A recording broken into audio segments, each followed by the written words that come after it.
Сестра достала крупную купюру и начала водить ей перед его носом. А зачем она это сделала? Я не знаю. Я сказала, не знаю почему. И А у меня вон что есть. Он потянул руки, представляете? В общем, какая-то вообще сумасшедшая история. Да, и в итоге все, он начал выздоравливать потихонечку. Пришли его родственники с деньгами, машут перед ним, и он начинает проявлять признаки жизни. Вот такой вот жадный, представляешь, что даже из комы вышел. Я не знаю, ну просто вот ты представь себе, что мы вот сейчас с Джеом, с Леней достанем крупные купюры, пятерочки вот эти красно-оранжевые, начнем махать тебе, раз тебя не потянет прекрасно. Нет, я скажу, берите, что вы машете, неудобно. Доставайте доллары и евро. Ну как будто мы тебе их даем. Вот что. Вы достанете $1, да? Понятно. А тем временем 80-летний пенсионер из Нью-Йорка выиграл $326 миллионов.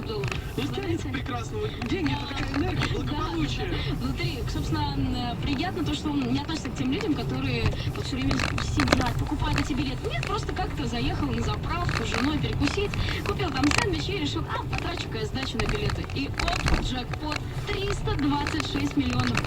А тебе уже 80. В общем, наверное, хорошо сейчас. Смотри, а вот люди, наверное, делятся на две части. Те, кто вот послушает эту новость и думает, надо покупать билеты и играть. И те, кто послушает, просто порадуются и не будет А вот покупать. ты знаешь, что я подумала? Вот я очень часто, когда новости такие читаю, думаю, надо купить. А ты покупаешь в итоге. И покупаю. Вот я тоже. Сложно такая Но все равно, система. вот спасибо тебе. Спасибо.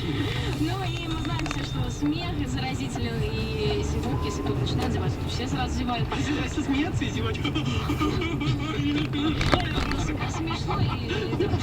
В общем, американские ученые выяснили, что, оказывается, ощущение холода, оно тоже заразно. Но вот мне кажется, что это неправда, потому что я все время мальчикам жалуюсь, говорю, мне холодно, и никакой солидарности. Вот мне сейчас, кстати, И холодно. мне становится холодно от твоих вот этих комментариев. По-моему, холодно. Я начинаю думать, может, правда холодно? Ну вот. А Работает эти вот теория. водители, которые дальнобойщики, садят с собой пассажиров, которые с ними болтают, а не те, которые спят. Пассажиров. И вот пассажиров, да, и Джим тоже такой говорит, что вы не спите, а то я тоже засну. Да, нельзя спать. Не спать. Ай-яй-яй.